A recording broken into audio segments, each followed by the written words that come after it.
The summer fete had drawn the whole parish to the hall. Banners hung untidily, raffle books lay on tables, and Dolly Bantry had already secured 3 tickets for the cake stall. Reverend Clement moved among his flock with a genial nod. Griselda laughed too loudly at some joke. Colonel Melchett looked stiff in his chair, while Dr. Haydock argued about the pudding competition with Mrs. Dodds. At the whist tables, tempers rose quickly. Lady Bantry whispered to Miss Marple, "It's always the same. A shilling stake, and they behave like bankers." Miss Marple smiled politely, knitting needles quiet in her lap, her eyes missing nothing. One guest stood out, a newcomer too polished for Street Mary Mead. His smile felt forced, his presence unwelcome, though none would dare admit it openly. The Blue Boar's landlord bustled in and out, carrying trays of soup for the players. Every bell from the kitchen signalled another dish to be collected. No one noticed how carefully the slate of orders was being marked. Miss Marple's gaze lingered, not on the players, not on the landlord, but on the chalk scratches erased, then rewritten. The laughter of the fete rose, bright and careless. But beneath it ran a current of unease. And then the bell rang again. The first small misstep had been set in motion. The raffle had just begun. Numbers called. Laughter rising. A few grumbles from the back row. Then it came. A cry sharp, thin, and terrifying. The whole hall froze. Dolly Bantry dropped her ticket book. Griselda clutched her husband's sleeve. Colonel Melchett barked, "Silence, please," though his own voice shook. The sound had come from the pantry corridor. Feet hurried, chairs scraped, doors swung wide. There, in the half-dark of the service lift, a body slumped, an arm twisted unnaturally, eyes staring upward. Someone gasped. "He's fallen down the dumb waiter!" The landlord shouted. "Stand back, stand back." Inspector Slack pushed through the crowd, his expression brisk. "An accident," Slack said quickly, plain as day. Rope must have snapped. Nothing more to see. But Miss Marple had stepped closer. Her eyes traced the lift rope. Her nose caught the faintest drift lavender, where lavender had no place. She said nothing. Not yet. The hall buzzed with speculation. Who was he? Why here? Why now? Slack waved his hands. "Clear the passage. Everyone back inside. This is no mystery. Bad luck, that's all." Miss Marple looked down once more, her lips pressed together. Not bad luck, not chance. Something had been planned. And the first clue was already burning before her eyes. Morning broke quiet over Street Mary Mead. Dolly Bantry found Miss Marple already in her garden, trimming roses with steady hands. "You hardly slept, Jane," Dolly said softly. Miss Marple only smiled. "I was thinking of that poor man," she murmured. Her shears clicked once, twice. Dolly leaned closer. "Slack says it was a mishap. Rope snapped. End of matter." Miss Marple's eyes, bright as ever, lifted. "No rope phrased that cleanly, my dear. It burned." She told it simply. How the strand had curled, darkened, and fused together. Not torn apart, but melted. And how the faintest perfume had hung in the air. Lavender. Not soap, not polish. Something else. Dolly frowned. But what could that mean? Miss Marple shook her head. Threads do not scorch themselves, nor do scents arrive without reason. A sparrow darted from the hedge. Somewhere a church bell tolled the hour. Life in the village carried on, but Miss Marple's thoughts remained fixed. A rope burned through deliberately, and a man placed in the one position where such a device could strike. She set down her shears, her face calm, her voice gentle, but her words sharp as glass. This was not an accident. Someone arranged it. And the trick lay in when the rope had been meant to burn through. Later that day, Dolly Bantry bustled into Miss Marple's sitting room. She carried a small saucer, held awkwardly in her hands. "Found it by the flour bin," she said. "Cook thought it odd. I thought you'd better see." Miss Marple peered down. On the saucer lay a cigarette butt, its end crushed but not completely cold. A faint smear of coral lipstick clung to the paper. Beside it, caught under the rim, a plain wooden clothes peg. Dolly sniffed. Someone was smoking where they shouldn't. But who? Everyone swears the Blue Boar keeps its pantry spotless. Miss Marple lifted the butt with a pin. She noted the smudge of lipstick again. Coral, a shade not common in the village, and the faint oily sheen along the edge hair oil, not tobacco alone. "Strange," she whispered. Strange to find a lady's shade on a cigarette hidden in the kitchen yard. Dolly frowned. "Do you think it's connected?" Miss Marple did not answer. Her gaze had shifted to the clothes peg. So ordinary, so small. Yet why would it lie here, away from laundry lines, beside a saucer stained with smoke? Her fingers tightened slightly around the rim. Not chance, not untidiness. Placed. The village might laugh at women's trifles, but she knew better. It was always the trifles that mattered, and this trifle smelled not of chance but of a plan taking shape. The kitchen maid stood nervously in the doorway, her hands twisted at her apron. I only thought, perhaps I should mention it. Inspector Slack barely looked up. "Well, out with it, girl." She swallowed. The bell rang once. I took a soup to table 4. Then it rang again, not 5 minutes later. Another soup, for the same table. Slack waved her off. "Kitchen muddle. Nothing unusual." But Miss Marple leaned forward. "Did you write it on the slate?" The maid nodded. "Yes, ma'am. Only it looked scratched already." Then someone wrote it over again. Dolly glanced at Miss Marple. "A mistake, surely." Marple's voice stayed mild. "Mistakes are possible, Dolly, but 2 bells, so close together, and for the same dish. Curious, don't you think?" The maid continued, cheeks red. "The gentleman himself came to fetch it the second time. Said the first was cold. I thought it strange." Slack muttered. "Cold soup, hot soup, what does it matter? A man is dead." But Miss Marple's eyes did not leave the maid, nor did she forget the slate scratched, erased, rewritten. 2 bells, 2 soups. 1 victim, placed exactly where he needed to be. And someone had pulled that bell not for soup, but for murder. The landlord brought in a stocky man with rough hands. "Len Bid," he said shortly. "Knows more about rope than anyone." Len shuffled his cap, uneasy under so many eyes. Inspector Slack barked. "Well, what's wrong with the lift rope? Snapped, didn't it?" Len shook his head. "No, sir. Not snapped. Burned." That word hung in the air. Burned. He pointed with a thick finger. "See here, edges curled inward, shiny. Fire did that. Not strain, not wear."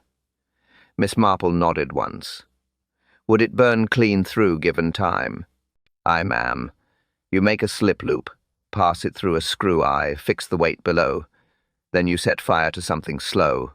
He hesitated. "Like a cigarette. It smoulders, reaches the twine, and in 15 minutes or so, snap." The hall fell silent. 15 minutes. A death prepared before anyone knew. Dolly whispered. "Like clockwork." Len shifted uneasily. Could be any man's trick, but it was clever. Too clever. Inspector Slack frowned, unwilling but cornered. "So, you're saying this was deliberate?" Len scratched his head. "I'm saying rope doesn't burn itself, sir." Miss Marple's eyes softened. "Indeed. Someone lit that fuse, and someone knew exactly how long it would take, which meant the killer had been in control long before the scream was ever heard." Colonel Melkett sat at the long table, notes scattered before him. "Let's get this clear," he said firmly. "We must put times to every movement." The maid spoke first. Bell rang at 9:15. I carried the first soup. Miss Marple nodded. 8:45, she repeated softly. "Then," the maid continued, "bell again at 9:05. Another soup. Same table." She looked uneasy. I thought it odd. Melkett made a mark on his paper. 8:55. Very well. And the raffle? Dolly Bantry leaned in. Started just after 9. At 5 past, the vicar called the first number. I remember I had ticket 231, and it was nowhere near. "So," Miss Marple summed quietly, 8:45, the first bell. 8:55, the second. 9:05, the raffle. 10 minutes between bells. Another 10 before the draw. Dr. Haydock tapped the table. Enough time for a fuse to burn down. Inspector Slack scowled. "You all talk like it's theatre. A rope burns. A dish is fetched. A raffle begins, life goes on. Coincidence." But the silence in the room said otherwise. Too neat, too exact. Each event like a stone placed carefully in a line. Miss Marple folded her hands. "Coincidence is possible, Inspector, but coincidence rarely strikes to the minute." The others glanced at her, unsettled. Times were falling into place, a pattern drawn tight as twine, and if the times matched the burn, then someone had planned murder to the very tick of the clock. Dolly Bantry set the saucer down on the table once more. The cigarette butt gleamed faintly in the lamplight. Coral lipstick marked the edge bright, unmistakable. Not many in the village wear such a shade, Dolly whispered. Her eyes flicked toward the list of names from the fete. Too daring for most. Miss Marple studied it without touching. She knew every woman in Street Mary Mead.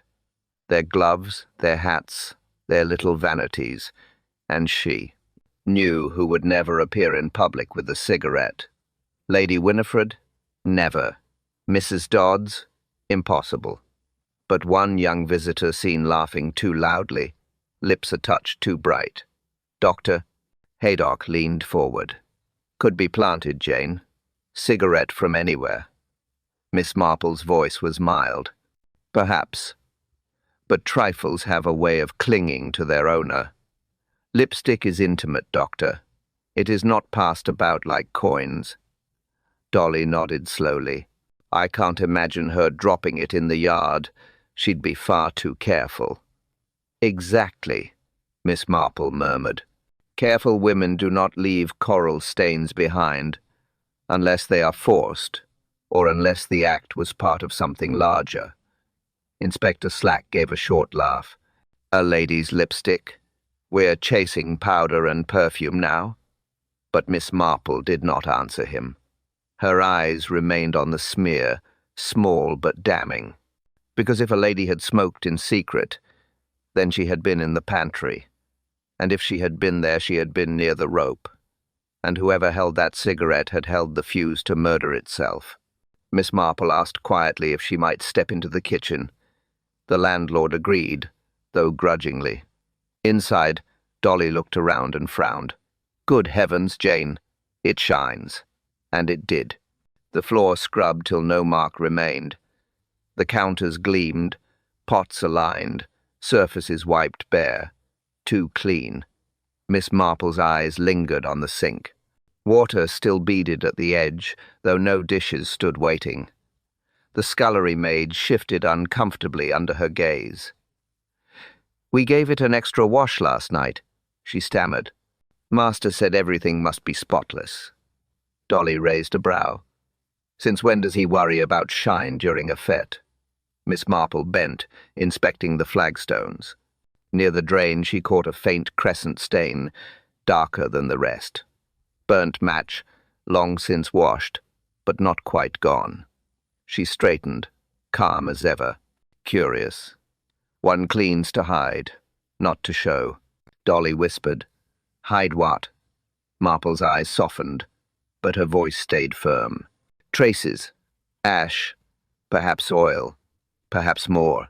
Behind them, the landlord snapped. Kitchen pride, that's all. But his voice came too fast, too sharp. Miss Marple said nothing more. She had already seen enough. A kitchen polished beyond reason. Marks scrubbed away with urgency. Silence standing where truth had once clung. And in that silence, she heard guilt louder than any bell. The order slate lay on the kitchen table, lines rubbed faint, names written over. One entry stood out. Soup. Table 4. Twice. Miss Marple tapped it lightly.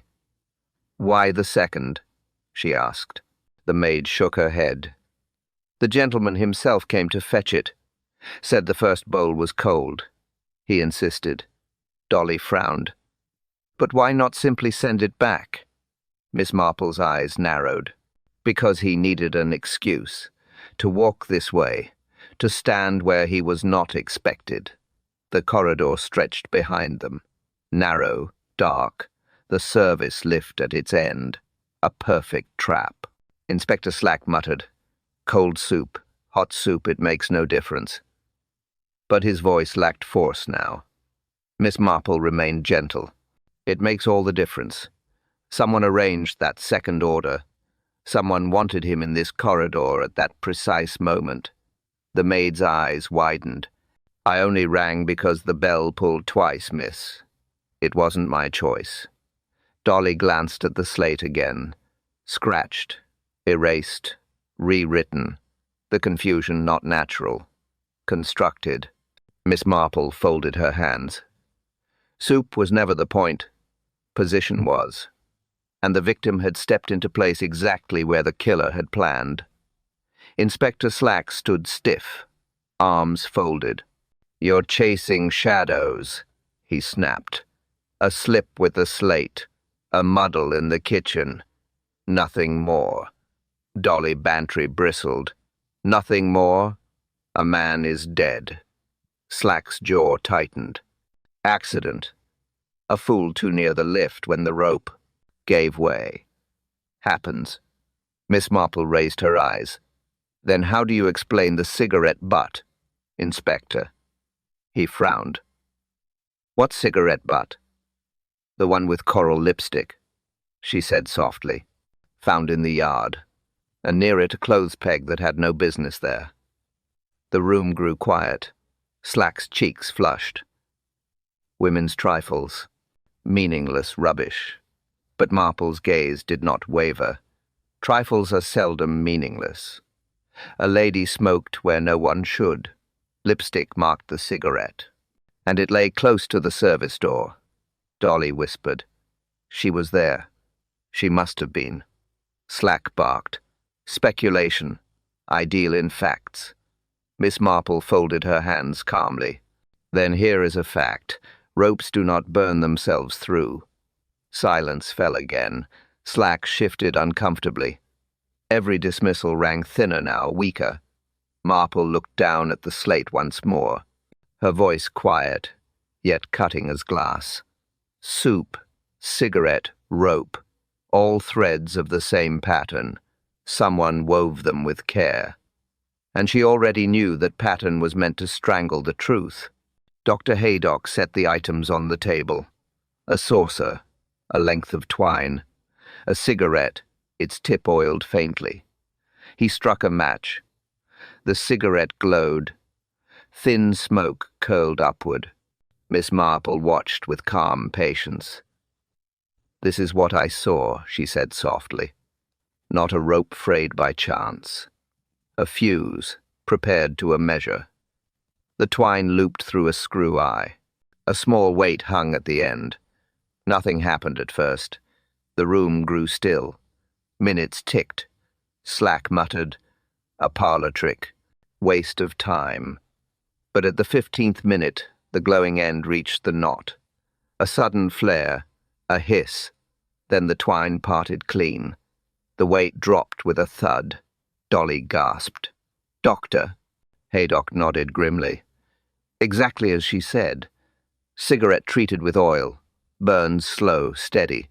Enough to count minutes." Colonel Melchett rubbed his chin. A clockwork death. Time to the interval. Miss Marple's eyes lowered to the broken twine. The victim was summoned to stand there. Not by chance, not by error. He was placed. And when the fuse ended, so did his life. Slack shifted uneasily. This proves nothing about who set it. Marple's voice stayed gentle. It proves intent, Inspector. That is where truth begins. And the truth now pointed straight to the hand that lit the fuse. It was Lady Bantry who spoke first. Her voice dropped, careful not to carry. I remember. There was an argument. Just before the fete. Miss Marple glanced at her. Between whom, dear? The landlord and the victim, Lady Bantry whispered. They stood in the yard. I happened to pass. It grew heated. Dolly leaned forward eagerly. What was said? Licenses, Lady Bantry replied. He warned the man that his application would fail. Something about late payments, poor accounts. The fellow looked white with fury. Dr. Haydock frowned. Financial pressure, then. A motive fit for anyone with a temper. Colonel Melchett grunted. And plenty of temper in that household. Inspector Slack crossed his arms. Quarrels happen every week. Men bark, men cool down. Not proof of murder. Miss Marple did not argue. She let the silence stretch. Then she said gently, Yet a quarrel remembered is seldom without reason, and money has a way of sharpening anger to a point. Lady Bantry nodded slowly. It was ugly. He shouted the victim would pay for interfering. I thought it mere bluster. Dolly shivered. Not bluster, perhaps. A warning. Miss Marple's hands folded neatly. Warnings often turn to action when pride and livelihood are threatened. We should not forget that. Slack tried again to wave it off, but his eyes betrayed unease. Because now there was not only method, there was motive. And motive, tied to method, pointed straight toward the killer's door. The room had grown hushed. Everyone waited, eyes turned toward the small figure by the hearth. Miss Marple spoke gently, almost as if to herself. 3 trifles. A cigarette, a soup order, a rope, alone. Each may be dismissed. Together, they tell a story. Dolly leaned forward. What story, Jane? The cigarette, Marple began, marked with coral lipstick, smoked secretly in the pantry yard, not dropped by chance, a fuse, prepared to burn. She folded her hands. The soup order, written once, then again, scratched, rewritten. An excuse to send a man into the corridor exactly where he must stand. Her eyes lifted, calm, clear. And the rope, not frayed, not snapped, burned through by fire. Time to the minute. Dr. Haydock muttered. A pattern. Marple inclined her head. Indeed, Doctor. A pattern woven with care. A pattern only one hand could arrange. Lady Bantry shivered. You mean all of it? Deliberate. Yes, Miss Marple said softly. Deliberate. Every bell, every scratch on the slate, every trace of coral red. Slack shifted uneasily. You've no proof it was her, he growled. Miss Marple's voice stayed calm. Proof lies in trifles, Inspector, and trifles cling stubbornly to their owner. She let the silence settle. No one moved, because they knew she was right.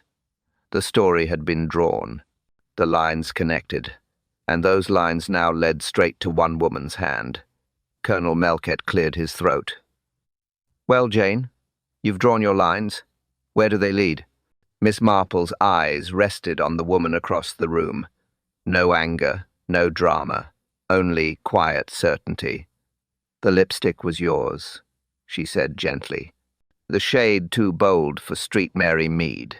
You smoked in secret, and you left your mark on the fuse. The woman stiffened. That's absurd, Marple went on, calm as ever. You had access to the kitchen slate. You rewrote the order. Twice.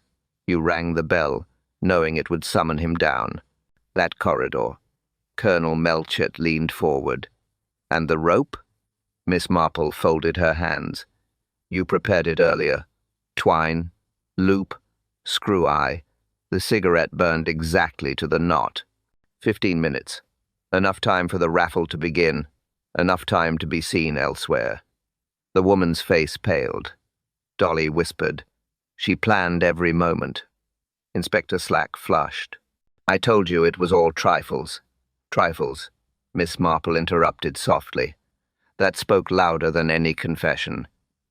The accused rose suddenly, voice breaking. I never meant... But the words faltered. Silence closed in, heavy, suffocating. Colonel Melchett stood. That will do. You'll come with me. Miss Marple sat back, knitting untouched in her lap. Her expression was mild, yet her eyes had never seemed sharper. And in that silence the truth trembled on the edge of collapse. The hall was still. No one spoke. All eyes fixed on the woman standing pale and cornered. She sank slowly into a chair. I couldn't lose everything, she whispered. He threatened me. Said he would ruin us. I had no choice. Colonel Melchett's jaw hardened. There is always a choice, and you chose murder. Inspector Slack shuffled, his earlier certainty gone. He muttered, Well, Jane, seems your trifles weren't trifles after all. Miss Marple looked at him kindly. They seldom are, Inspector. Dolly Bantry pressed her hand. You saw it all, Jane, from the start. Miss Marple shook her head gently. Not all. Only what was there to see. The rope told its tale. The soup slate whispered. The lipstick confessed. The accused buried her face in her hands. Sobs broke the silence. Melchett gave the signal, and 2 constables stepped forward. The crowd dispersed slowly, whispers trailing into the night. Dr. Haydock sighed. Terrible business, and all for pride, money, and fear. Miss Marple gathered her knitting, her voice, calm, as ever, carried softly through the hush. Evil seldom comes in grand forms, Doctor. More often it hides in the ordinary, waiting for a chance. She slipped the needles into her bag, which is why one must always watch the small things. They speak loudest. And in the quiet of Street Mary Mead, Miss Marple knew more small things were always waiting.